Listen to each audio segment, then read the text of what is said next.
Chapter 32. In this chapter, Hemant Pant describes two things. 1. How Baba met his Guru in the woods and through him God. And 2. How Baba made Mrs. Gokhale, who had made up her mind to fast for 3 days, eat Puran Polis. Preliminary. In the beginning, Hemant Pant describes the Sansara by the allegory of Ashwatha or the banyan tree, which has in the phraseology of the Gita roots above and branches below.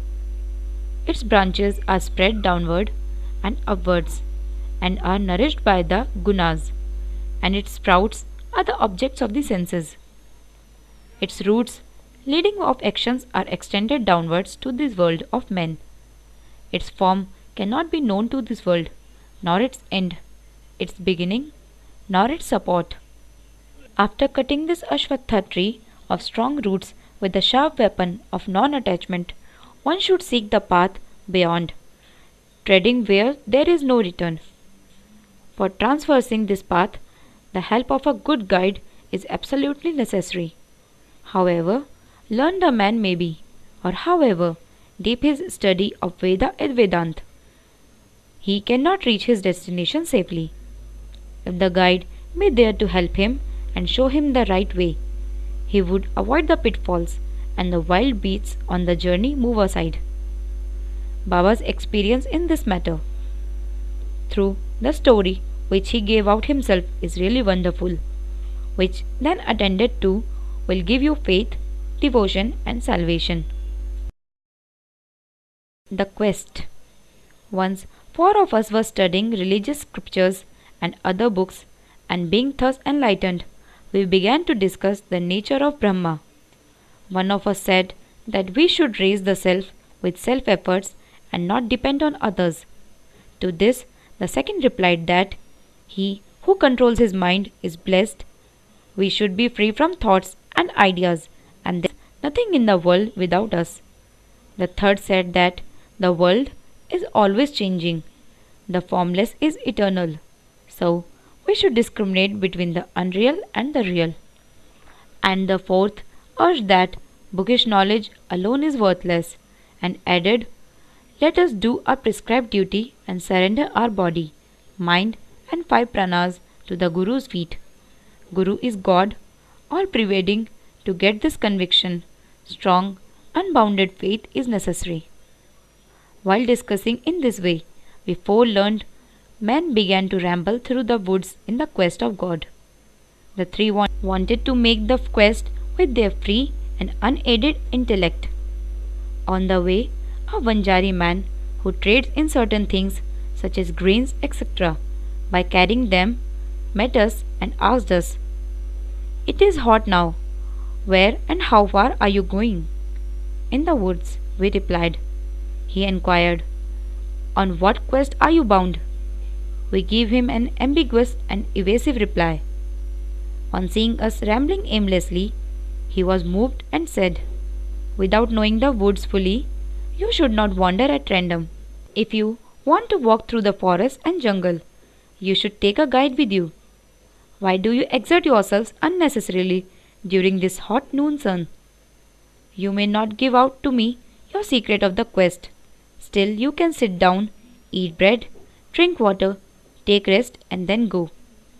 Be always patient at heart." Though he spoke so tenderly, we discarded his request and marched on. We thought that we were self-contained and needed nobody's help. The woods were vast and trackless. The trees therein grew so close and tall that the sun rays could not penetrate through them.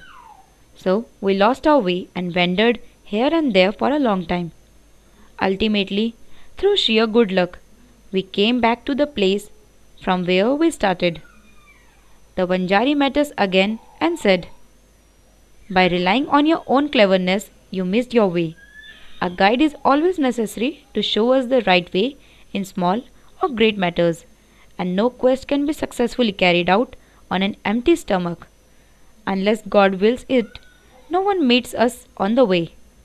Do not offer or discard food. Served dish should not be thrust away. offers of food should be regarded as auspicious signs of success. On saying this, he again offered us food and asked us to be calm and patient. Again, my accomplice did not like this unsolicited hospitality and disregarded this offer. Without doing any quest and without taking any food, the three began to move out. So obstinate they were.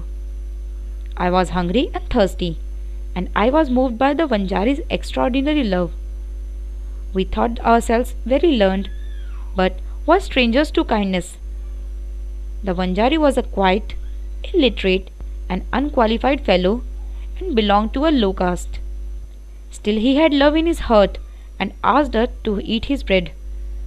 In this way, he who loves others disinterestedly is always enlightened, and I thought acceptance of his hospitality was the best beginning of getting a knowledge. So, very respectfully, I respected the loaf of bread offered, ate it, and drank water. Then, the Guru came and stood before us. What was the dispute about? He asked, and I told him everything that had happened. Then he said, "Would you like to come with me? I will show you what you want, but he alone who believes in what I say will be successful." The others did not agree to what he said and left him, but I bowed to him reverently and accepted his dictum. Then he took me to a well, tied my feet with a rope and hung me, head downwards and feet up, from a tree near the well. I was suspended 3 feet above the water, which I could not reach with my hands or with my mouth. After suspending me in this manner, he went away, no one knew where. After 10 or 12 ghatakas, or 4 to 5 hours, he returned, and after taking me out quickly, asked me how I fared. In bliss supreme I was. How can a fool like me describe the joy I experienced? I replied. On hearing my answer, the Guru was much pleased with me, drew me near him, and stroking my head with his hand, kept me with him, took care of me as tenderly as a mother bird does of her young ones. He put me into his school. How beautiful it was! There I forgot my parents, all my attachments were snapped, and I was liberated easily. I thought that I should embrace him and keep staring at him always. If his image was not fixed in my eyes, I would rather be blinded. Such was the school. No one who entered it once could return empty-handed. My Guru became my all in all, my home, mother and father, everything. All my senses left their places and concentrated themselves in my eyes, and my sight was centered on him. Thus, my Guru was the sole object of my meditation, and I was conscious of no one else. While meditating on him, my mind and intellect were silent, and I had thus to kept quiet and bow to him in silence. Guru there boasts of his secret knowledge and his straightforwardness. He makes a show of his sacredness and holiness. He speaks a lot and sings of his own glory, but his own words do not touch the disciples' heart, and they are not convinced. So far as self-realization is concerned, he has not reached that. How can such schools be of any use to the disciples, and how can they be benefited? The master or the Guru mentioned above was of different type. By his grace, realization flashed upon me of itself, without any effort or study. I had nothing to seek. Everything became to me as clear as broad daylight. The Guru alone knows how the inverse suspension, with head down and feet up, can give happiness. Among the four, one was a karmkandi, or ritualistic, who only knew how to observe and abstain from certain rites. The second was dhyani. One was puffed up with pride of knowledge, and the third was a bhakta, who surrendered himself completely to God, believing that he was the sole doer. When they were discussing and arguing, the question of God came up, and they, depending on their inadequate knowledge, went in search of him. Sai, who was discrimination and dispassion incarnate, was one of the four. On being himself Brahma incarnate, some may ask, why did he mix with them and act foolishly? He did this for setting an example to follow. Though an incarnation himself, he respected a low Vanjari by accepting his food with the firm belief that food is Brahma, and showed how those who rejected Vanjari's hospitality suffered and how it was impossible to get dhyan without a guru. The Shruti exhorts us to honor and worship mother, father, and preceptors, and to study the sacred scriptures. These are the means of purifying our minds, and unless this purification is effected, self-realization is not possible.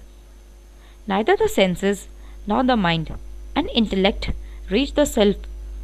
Modes of proof such as perception and inference will not help us in this matter.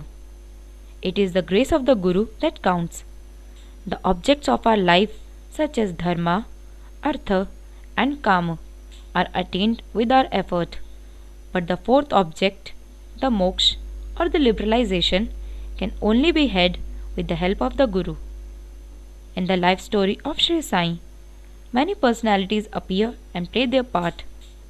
Astrologers come and give out their predictions. Princes, noblemen, ordinary and poor men, sannyasis, yogis, singers, and other come for darshan. Even a Mahar comes and making his salutation says, Sai is the Mai Bap or the true parents who will do away with our rounds of births and deaths. So many others such as jugglers, gondhalis, the blind and the lame, Nathpanthis, dancers and other players came and are given suitable receptions. The Vanjari also appeared at the right time and played the part assigned to him. Let us now revert to the other story. Fasting and Mrs. Gokhale. Baba never fasted himself, nor did he allow others to do so. The mind of the person who fasts is never at ease. Then, how could he attain his paramartha? God is not obtained on an empty stomach. First, the soul has to be appeased. If there is no food in the stomach and nutrition, with what eyes should we see God? With what tongue should we describe His greatness? And with what ears should we hear the same? In short, when all our organs get their proper nutrition and are sound, we can practice devotion and other sadhanas to attain God. Therefore, neither fasting nor overeating is good. Moderation in diet is really wholesome, both to the body and to the mind. One Mrs. Gokhale came to Shirdi with an introductory letter from Mrs. Kashibai Kanitkar, a devotee of Baba, to Dada Kelkar. She came to Baba with a determination to sit at Baba's feet and observe a 3 days fast. The previous day, Baba said to Dada Kelkar that he would not allow his children to starve during the Shimga holidays, and that if they had to starve, why was he there? Next day, when the woman went with Dada Kelkar and sat at Baba's feet, Baba at once said to her, Where is the necessity of fasting? Go to Dada Bhai's house, prepare the dish of Puran Polis, and feed the children and yourself too. Shimga holidays were on. Mrs. Kelkar was then going through her menses, and there was nobody to cook in Dada Bhat's house. So, Baba's advice was very timely. Then, Mrs. Gokhale had to go to Dada Bhat's house and prepare the dish as directed. She cooked that day, fed others and herself too. What a good story and how beautiful its import. Baba's Sarkar. Baba gave a story of his boyhood as follows. When I was a youngster, I was in search of a bread and went to Beed. There I got embroidery work. I worked hard, sparing no pains. The employer was very much pleased with me. 3 other boys also worked before me. The first one got ₹50, the second ₹100, and the third one ₹150. and I was given twice the total amount, viz. Rupees 600. After seeing my cleverness, the employer loved me, praised me, and honored me with a full dress, a turban for the head, and a sheela for the body, etc. I kept this dress intact without using it. I thought that what a man might give does not last long, and it is always imperfect. But what my Sarkar gives lasts to the end of my time. No other gift from any man can be compared to his. My Sarkar says, take, take. But everybody comes to me and says, give, give. Nobody attends carefully to the meaning of what I say. My Sarkar's treasury is full of wealth. It is overflowing. I say, dig out and take away this wealth, its cartloads.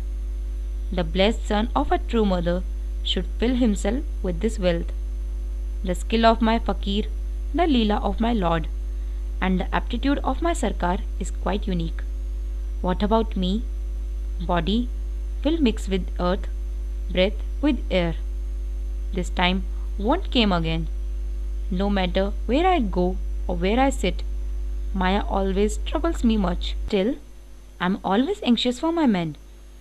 He who does anything will reap its fruit, and he who remembers these words of mine will get